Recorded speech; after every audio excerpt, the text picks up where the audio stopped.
First of all अस्सलाम वालेकुम।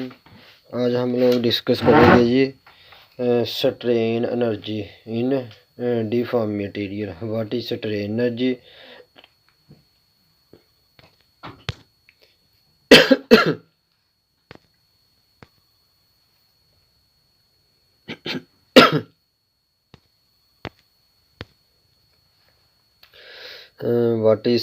What is meant by strain energy?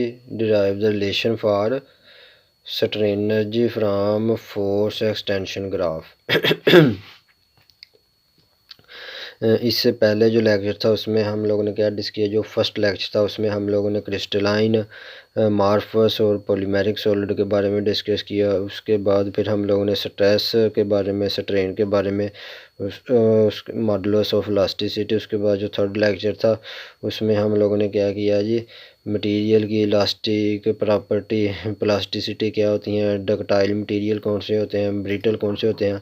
Elasticity से क्या मुराद है? इलास्टिसिटी से मुराद है कि जब हम किसी बॉडी के ऊपर स्ट्रेस या फोर्स अप्लाई करते हैं तो उसमें चेंजिंग आती है। चेंजिंग आने के बाद जब फोर्स रिमूव करते हैं तो बॉडी अपनी ओरिजिनल हालत में वापस आ जाती है। तो इस प्रोसेस को हम लोग कहते हैं इलास्टिसिटी। अगर हम मज़ीद और फोर्स अप्लाई करें उसी बॉडी के ऊपर तो क्या होगा, उसकी इलास्टिसिटी रिमूव हो या ख़त्म हो जाती है और उसके बाद उसमें प्लास्टिसिटी आ जाती है। प्लास्टिसिटी मीन्स उसमें डिफॉर्मेशन प्रोड्यूस होती हैं जो परमानेंटली प्रोड्यूस हो जाती हैं। अगर हम फोर्स रिमूव कर भी दे तो फिर भी वो क्या होता है, उससे उसमें से वो जो चेंजिंग आती हैं वो ख़त्म नहीं होती, वो बाद में रिमूव नहीं होती, परमानेंटली चेंजिंग आ जाती हैं। तो ऐसे प्रोसेस को हम लोग कहते हैं प्लास्टिसिटी।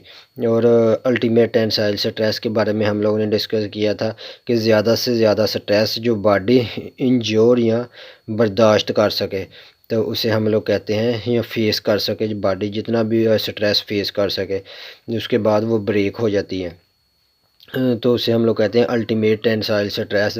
और उसके बाद आता है जी डक्टाइल मटेरियल या डक्टाइल सब्सटेंस। ऐसे मटेरियल होते हैं अगर उसमें क्या होता है, उसमें प्लास्टिसिटी भी एग्जिस्ट करती है और इलास्टिसिटी मीन्स उसमें पहले इलास्टिसिटी का प्रोसेस होता है, उसके बाद मज़ीद अगर फोर्स ज़्यादा करे तो क्या होता है, उसमें चेंजिंग आनी शुरू हो जाती है परमानेंटली चेंजिंग के बाद मज़ीद और फोर्स करे तो वो ब्रेक हो जाती हैं।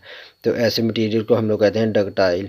और उसके बाद होते हैं ब्रिटल। ब्रिटल में हमारे पास वो मटेरियल आते हैं जिनके ऊपर हम फोर्स अप्लाई करें तो कुछ थोड़ी सी फोर्स के बाद ही उसमें जैसे ही इलास्टिसिटी का प्रोसेस की लिमिट आती हैं उसके बाद वो क्या हो जाते हैं, ब्रेक हो जाते हैं। ऐसा नहीं होता कि उसमें प्लास्टिसिटी आती ही नहीं है, वो उसमें कोई प्लास्टिसिटी का फिनोमिना एग्जिस्ट नहीं करता। वो इलास्टिसिटी के फ़ौरन बाद ही क्या करते हैं, ब्रेक हो जाते हैं जब उनके ऊपर स्ट्रेस अप्लाई किया जाता है। तो ऐसे मटेरियल को हम लोग कहते हैं ब्रिटल, जिसमें हमारे पास आता है जी ग्लास, हाई कार्बन स्टील्स। और डक्टाइल में हमारे पास आता है जी लेड, कॉपर एट्सेट्रा। ये वो मटेरियल होते हैं जिनमें इलास्टिसिटी और प्लास्टिसिटी दोनों ही एग्जिस्ट करते हैं। और जिसमें सिर्फ इलास्टिसिटी एग्जिस्ट करे उसे हम लोग कहते हैं ब्रिटल। और उसमें हमारे पास आ जाता है जी high carbon steel, glass etcetera. आज हम लोगों ने करना है जी strain energy in deform material. Strain energy in deform material के अंदर the work done in deforming the material is called strain energy और the potential energy of the molecules due to the displacement from their mean position is called strain energy. जब हम क्या करेंगे, किसी body के ऊपर क्या करेंगे, स्ट्रेस अप्लाई करेंगे तो उसके जो मालिक्यूल्स होंगे उनकी जो मेन पोजीशन होगी उससे क्या होगी, वो डिस्प्लेस हो जाएगी, उनकी पोजीशन चेंज हो जाएगी, कुछ ना कुछ डिस्प्लेसमेंट कवर करेंगे। तो वो हम उसके अगेंस्ट स्ट्रेस अप्लाई करेंगे तो उसकी मालिक्यूल की पोजीशन चेंजिंग होगी तो वही जो वर्क करेंगे वो उसकी पोटेंशियल एनर्जी की फॉर्म में स्टोर हो जाता है। तो उसे हम लोग कहते हैं strain energy. It can be calculated by area under force extension graph. इसको हम लोगों ने कैलकुलेट करना है तो हम लोग फोर्स एक्सटेंशन ग्राफ का यूज़ करते हैं। Consider a wire is suspended vertically from one end while the weight is suspended at its other end. हम लोगों ने एक वायर लेनी है जिसके एक साइड को वर्टिकली फ्रॉम वन एंड, एक एंड से उसे वर्टिकली अटैच कर देना, दूसरे एंड के साथ वेट अटैच कर देना है। The stretching force can be increased by increasing the suspended, जैसे जैसे वेट ज़्यादा होगा तो उसमें स्ट्रैचिंग प्रोड्यूस होगी, चेंजिंग आएगी। ये graph can be drawn between force and extension, तो हम लोगों ने इन दोनों के दरमियान ग्राफ ड्रा कर लेना है। फोर्स लॉन्ग वाई एक्सिस लेनी है, एक्सटेंशन जो एक्सटेंशन या डिस्प्लेस चेंजिंग आनी है वो लॉन्ग एस एक्सिस लेनी है। As the force stretch the wires, it does some amount of which the wire which is equal to the product of force and extension, और जो force जो apply करेगा तो उसमें स्ट्रेचिंग प्रोड्यूस होगी wire में, तो it does the amount of work of wire which is equal to product of force and extension, तो वर्क हमारे पास इक्वल होता है एफ डॉट डी, तो कि जो फोर्स अप्लाई होगी तो फोर्स से उसमें क्या आएगी, एक्सटेंशन आएगी एक्स, तो वो वर्क के इक्वल होगी। वही हमारे पास जो फोर्स अप्लाई करेगा उस फोर्स ने जब मालिक्यूल्स की मीन पोजीशन चेंजिंग होगी, उससे डिस्प्लेसमेंट कवर होगा, तो वही फोर्स जो होगी क्या होगी, उसकी पोटेंशियल एनर्जी की फॉर्म में स्टोर हो जाएगी। अब हम लोगों ने कैलकुलेट करना है वर्क फ्रॉम ग्राफ, ग्राफ की हेल्प से वर्क को फाइंड करना है। Let us find the amount of work done on wire when extension is L1 and force is L1। ये है हमारे पास ग्राफ, अलोंग वाई एक्सिस हमारे पास फोर्स है, अलोंग एस एक्सिस जो चेंजिंग आ रही है एक्सटेंशन स्ट्रेचिंग। हम लोगों ने फोर्स अप्लाई की, जैसे जैसे फोर्स इंक्रीज़ करते जा रहे हैं F1 के ऊपर जाएगी, तो हमारे पास इस तरह जो डिस्प्लेसमेंट कवर होगा वो होगा L1। Extensions from figure force does not remain constant in producing the extension, जब हम फोर्स अप्लाई करेंगे तो हमारी फोर्स कांस्टेंट नहीं होगी, कभी कम होगी कभी ज़्यादा होगी, तो जो which change from zero to F1 के दरमियान चेंजिंग होगी। Extension can be divided into large number of small element each of del X, so the force remain constant for each of them. हम क्या करेंगे, इसको कांस्टेंट करने के लिए छोटे छोटे पैचेस में डिवाइड कर लेंगे, तो हमारे पास क्या हो जाएगी, फोर्स कांस्टेंट होगी। जिस तरह ये पैचेस छोटे छोटे हम लोगों ने एस एक्सिस ये स्ट्रेचिंग के ये स्मॉल पैच में डिवाइड कर लिया, तो फोर्स भी फिर पैचेस में अगर हो जाएगी तो जो हमारे पास फिर फोर्स होगी वो कांस्टेंट होगी, जिससे डिस्प्लेसमेंट भी कांस्टेंट चेंज होगा।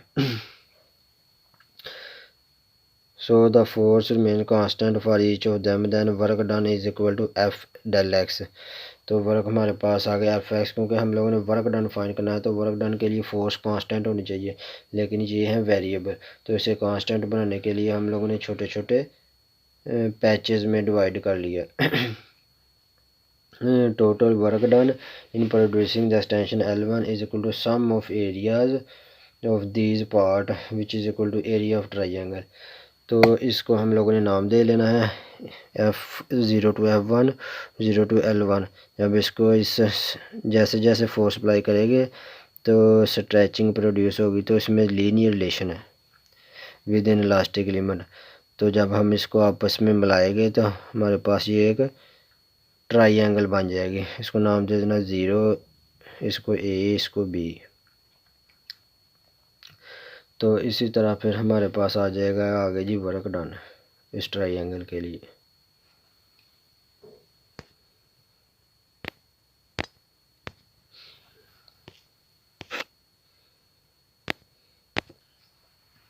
तो ये हमारे पास क्या आ जाएगा जी, work done is equal to area under graph. Area under graph में हमारे पास क्या है जी, ओ ट्राइंगल OAB, तो हमारे पास 1/2 O to A and A to B, तो 1/2 OA की जगह हमारे पास F1 आ जाएगा, जिस तरह के पीछे ग्राफ में दिखाया था हम लोगों ने, और AB की जगह L1 आ जाएगा, तो ये हमारे पास आ गया जी वर्क डन। अब हम लोगों ने आगे क्या करना है जी, this work stored in the form of tension है जी।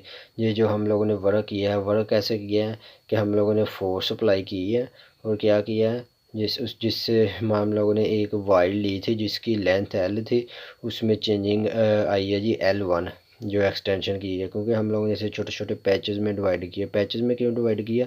जब हम वर्क फाइंड करते हैं तो हमारे पास जो फोर्स होनी चाहिए वो कांस्टेंट होनी चाहिए, लेकिन जो हमारे पास 0 to F1 थी, 0 to F वो हमारे पास क्या थी? वो कांस्टेंट नहीं थी, तो उसको कांस्टेंट बनाने के लिए हम लोग छोटे छोटे पैचेस के में डिवाइड किया। उसके बाद ओवरऑल फाइंड कर ली सब की सम करके, वो F1 है और L1। और यही वर्क डन किस फॉर्म में? पोटेंशियल एनर्जी की फॉर्म में स्टोर हो जाएगा। कैसे? जब हम लोग वर्क डन करेंगे मालिक्यूल्स के ऊपर जो हमारे पास वायर है, तो उससे क्या होगा? उसकी इक्विलिब्रियम पोजीशन चेंजिंग हो जाएगी, कुछ ना कुछ वो डिस्प्लेसमेंट कवर करेगी, जो एक्सटेंशन आएगी, तो वही जो वर्क डन होगा उसमें पोटेंशियल एनर्जी की फॉर्म में स्टोर हो जाएगा।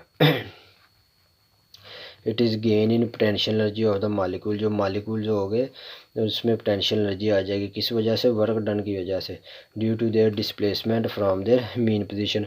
जो उसकी मीन पोजीशन होगी उससे जब वो डिस्प्लेसमेंट कवर करेंगे, जैसे ही डिस्प्लेसमेंट कवर होगा, क्योंकि उसकी जो कोहेसिव फोर्स है उनके अगेंस्ट वर्क हो रहा है, तो जब अगेंस्ट हम वर्क करते हैं तो उसमें क्या होती है? पोटेंशियल एनर्जी स्टोर हो जाती है। The above question gives the energy in joules when force in newton and length in metres. तो पोटेंशियल एनर्जी हमारे पास आ गई 1/2 F1L1। यही वर्क डन हमारे पास आ गया जी पोटेंशियल एनर्जी की फॉर्म में, क्योंकि हमेशा जब वर्क डन करते हैं किसी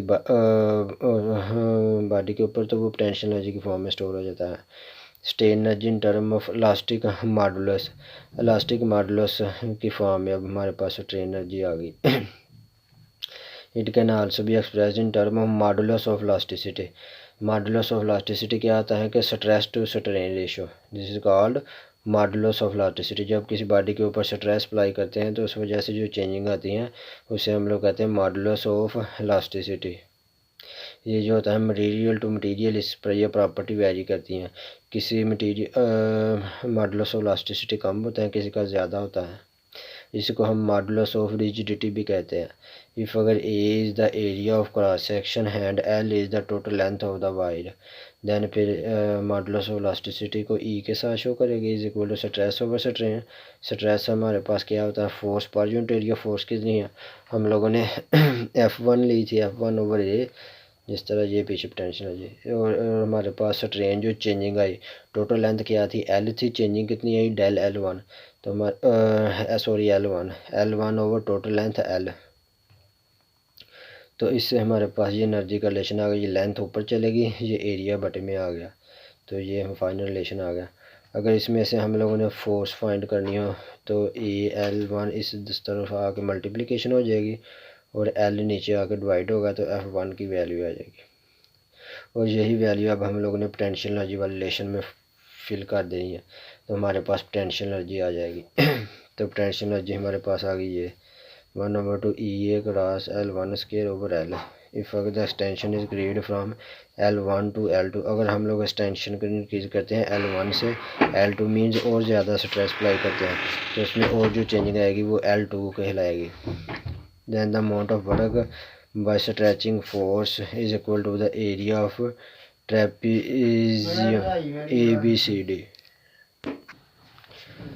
तो हमारे पास क्या आ जाएगा? Is equal to area of trapezium. अब हमारे पास पहले ट्राइंगल थी, अब ट्रेपेजियम होगी, जैसा कि पीछे डायग्राम में दिखाया गया है। This equation is valid for linear as well as non linear. तो ये हमारे पास जो इक्वेशन है ये लीनियर और नॉन लीनियर दोनों केस के लिए वैलिड है। और फोर्स एक्सटेंशन ग्राफ, जो फोर्स एक्सटेंशन ग्राफ है उसकी यही खूबसूरती है कि वो इलास्टिक और नॉन इलास्टिक दोनों केस को एक्सप्लेन करता है। इफ़ एक्सटेंशन ओकर फ्राम O to G, अगर O to G तक एक्सटेंशन हम करें, जिस अगर हम लोग मज़ीद एक्सटेंशन मज़ीद स्ट्रेस अप्लाई करें तो O to G तक, जिस तरह पीछे डायग्राम में दिखाया गया था, this work done would be the area OHG। तो फिर हमारे पास वर्क डन के लिए जो एरिया आएगा OHG। फिर हमारे पास ये जो रीजन आएगा ये ट्राइंगल आ जाएगा। इसी तरह फिर आगे करेंगे तो फिर वो ट्रेपेजियम आएगा, इसी तरह चलता जाएगा। तो हमारे पास ये जो फोर्स एक्सटेंशन ग्राफ है ये लीनियर नॉन लीनियर दोनों केस के लिए एप्लीकेबल है। मीन्स इलास्टिक और नॉन इलास्टिक। तो आज के लिए इतने काफ़ी हैं। अगर तो किसी को समझ नहीं आई तो कमेंट बॉक्स में लाजमी पूछना है। Thank you.